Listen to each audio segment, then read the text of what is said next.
Y'all, on our second day in Paris, I had two of the best meals of my entire life. So we started our day at 7:30 p.m., but that's okay because when we walked outside, it was golden hour and the sun was hitting. We grabbed a little pastry and then we headed to the Arc de Triomphe for some photos. So due to the time of day, the Arc was actually backlit and I was like, bro, if we want to get these pictures, we're gonna have to go to the other side where people usually don't take pictures.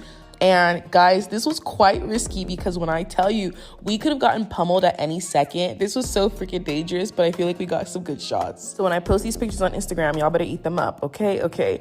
Anyways, we got dressed for dinner and we headed out to this place called Matignon. This is where one of my favorite meals takes place. We got a pornstar martini to start. We had some escargot. Imani got to try it for the first time. And guys, this truffle pizza, the star of the mother freaking show.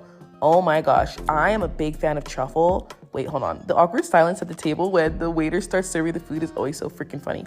But anyways, I freaking love truffle, and the truffle pizza here, I almost got two, guys. I literally almost ordered another one. We did have to get a round of espresso martinis because we were going out with our friend Bernard from the night before, and we knew he was gonna have us out all night again. Before we left though, we headed downstairs because Matignon also has a club downstairs and it was pretty bumping. So we link up with Bernard and he's like, okay guys, I don't really know, there's not too much going on tonight. It's like a Tuesday.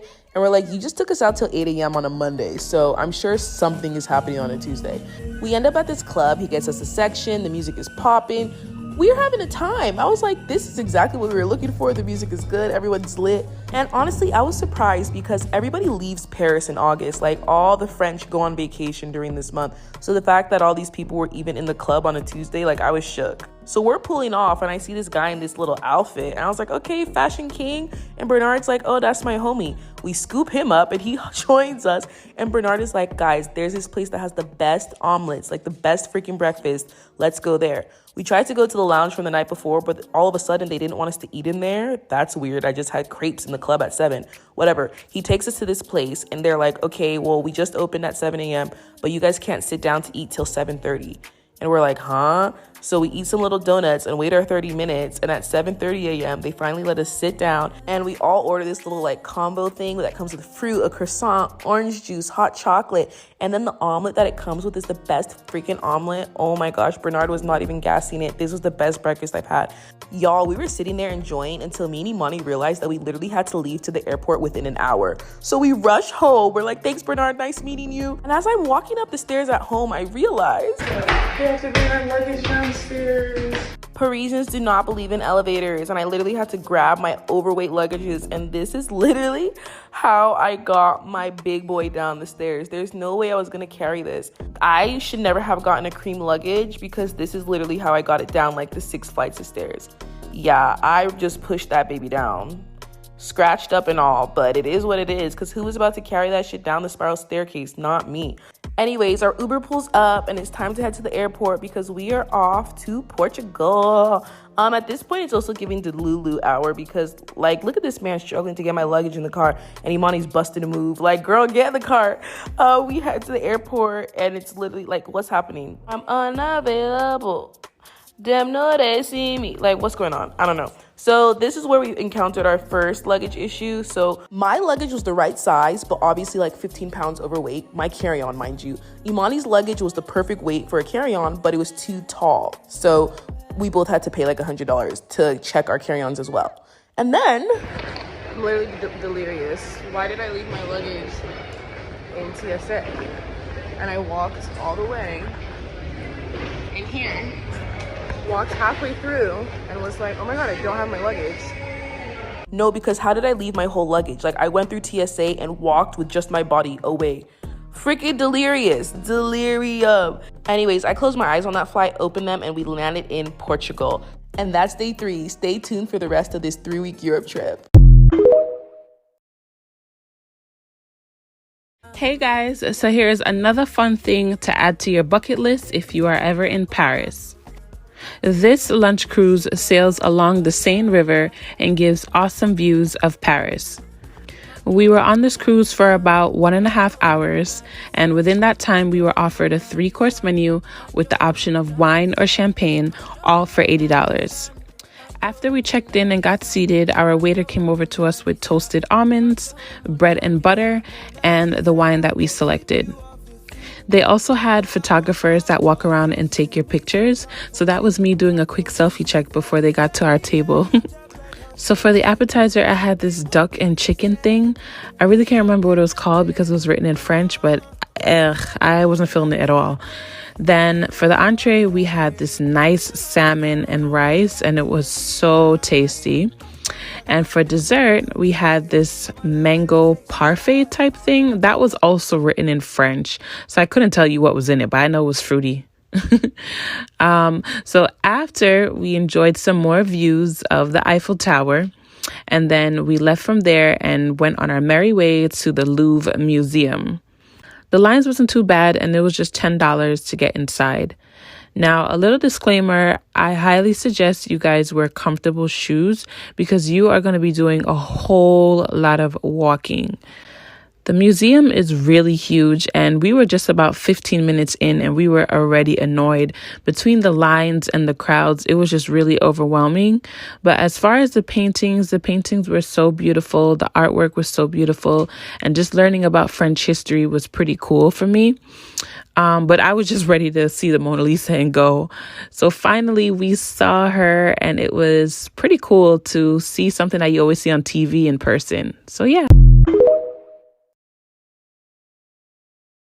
Niggas in Paris day 2. I crawled out of bed, got a massage, ordered some breakfast, then I got ready, and oh my god, we took the metro and it was so funky and crowded, but we made our own perfume, which was pretty cool, but the guy talked entirely too much. But then we got ready and went to Monsieur Bleu for some dinner, and we had a lovely view of the Eiffel Tower. We got escargot. Everywhere we go, we have to get escargot. I had some amazing lamb chops. Here's us tasting the pasta. Scrumdiddlyumptious. Had to get our dessert. Then we saw the Eiffel Tower twinkle, and oh my god, this guy convinced me to buy the champagne. It was so flat and bad. Then we took a bicycle ride, saw the Eiffel some more, and it was just so nice. Definitely recommend taking a bicycle ride at night. Then he took us to this place to get more desserts. This was like a tartine. It wasn't that good. We got crepes, delicious. Then we got a creme brulee, so good. Oh my god, 10 out of 10. But then it was time to go to our next destination. Guess where we're headed? Come with me to Paris to get the most beautiful Chanel bag I've ever seen. This is episode 2 of my Travel With Me series, and this episode we are going shopping. If you missed my last video, I'll have it linked, but we are on a girls trip in Paris and we've been out here having a blast. But go and check episode 1 for more info on what we've been out there doing. Today's episode, I'm going to be taking you guys along with me on our shopping day. We actually did 3 days dedicated to shopping out here in Paris, but this video is dedicated specifically to shopping at Chanel. There are plenty of Chanel stores in Paris. However, the best one by far is the Rue 31 Cambon location. This is actually the original flagship store and the first store that Coco Chanel ever started selling merchandise in. It is beautiful in there.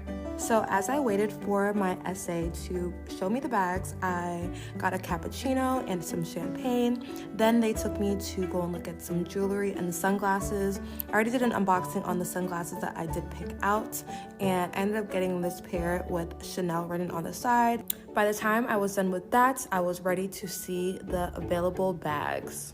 So this is actually going to be my 6th Chanel bag, and it's so crazy how much the price has increased over the years. The first Chanel bag I ever bought was only $6,500, and now they're already over $10,000. But that just shows the value of these bags nowadays. All my other Chanel bags are neutrals, everyday colors, so I wanted to get something with a pop of color. I was in between these 2 colors, and I ended up getting the iridescent pink. It is so beautiful in person. I love this bag so much. The total ended up coming out to a little over $11,000, and I checked out and then got my champagne for the road, and that was basically it for my Chanel shopping day. Let me know if you guys have been loving this Travel With Me series. I've been loving putting this together. I can't believe I'm a TikTok girly now, but stay tuned for tomorrow. I'm gonna be uploading episode 3.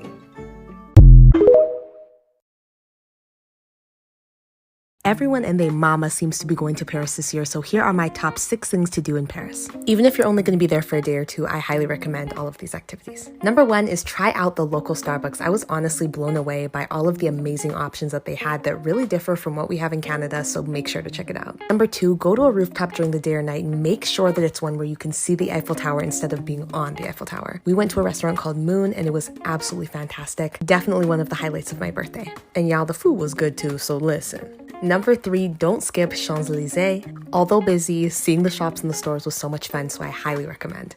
Especially the Disney store. And did you really go to Paris if you didn't catch an opera or a ballet? I went to a ballet on my birthday and it was absolutely unforgettable. Definitely one of the best things we invested in during the trip. Such a classy and memorable experience. Loved it. This one might be a little controversial, but get a hotel room with a balcony if you can. Now hear me out. The view, the pictures, the ambiance. There is honestly nothing like it, and if it's your first time in Paris, I promise you won't regret it. If you're planning to head to the Louvre, make sure to check out Cafe Marley. I was blown away by the view, the food, and it was just a perfect addition to spending a day at the Louvre. Also, nobody wants to do all that walking around while they're hungry. Come on now. Overall, it was the perfect day. Comment down below if you're planning a trip to Paris and like for more. Things to do in Paris.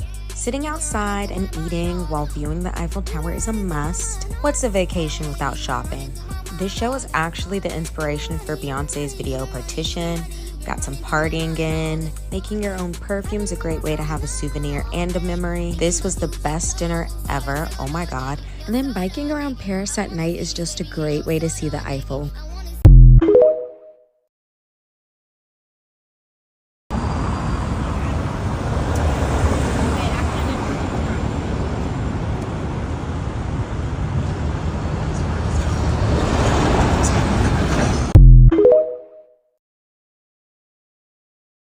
How much I spent on my last day in Paris. Ugh, I'm so sad to be leaving. So my IG followers recommended the spot because they said they have the best croissants. So I tried them. I would rate it an 8 out of 10. Then I got some coffee and I people watched, and it was such a beautiful sunny day. Oh my God, I love it here so much. And then I stumbled upon this farmer's market and I got some macaroons, and then I decided to go shopping. I wanted a new pair of sunglasses, so I tried on a bunch. This was option 1, option 2. I don't know, I'm just really picky with my shades. Option 3, I just feel like I have a weird face shape. Option 4, option 5, so I just didn't end up getting anything. And then I went to Sephora, and did you know they have MAC in the Sephora? So I picked up my favorite lip liner, and then I went to go meet my friends for lunch, and it was so great that they were here. Our time overlapped coincidentally. I got salmon and drinks around the house. I got a virgin mojito. There was live music. Then I went to go meet my sister, and we went to this famous Lebanese ice cream spot called Bashir, and we listened to the live music, and this is one of my favorite songs. It was such a lovely way to end the day.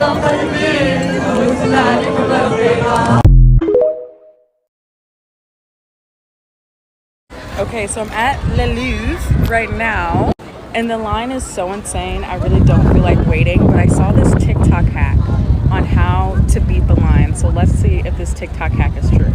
Just for reference, this is the current line. It zigzags all throughout there. And I would bet that would probably take me at least an hour to get through. So the hack is to go to the Arc. Right there, fun fact, a lot of the stuff in Paris right now is like fake with wallpaper over it because it's being fixed, and everything should be fixed by the 2023 Olympics. Go Paris. Okay, I made it to the Arc, and see what I mean? It's like covered in wallpaper because it's under construction. Just for reference, the Louvre is right there. And he said to the right of the Arc are stairs. Okay, we're getting somewhere.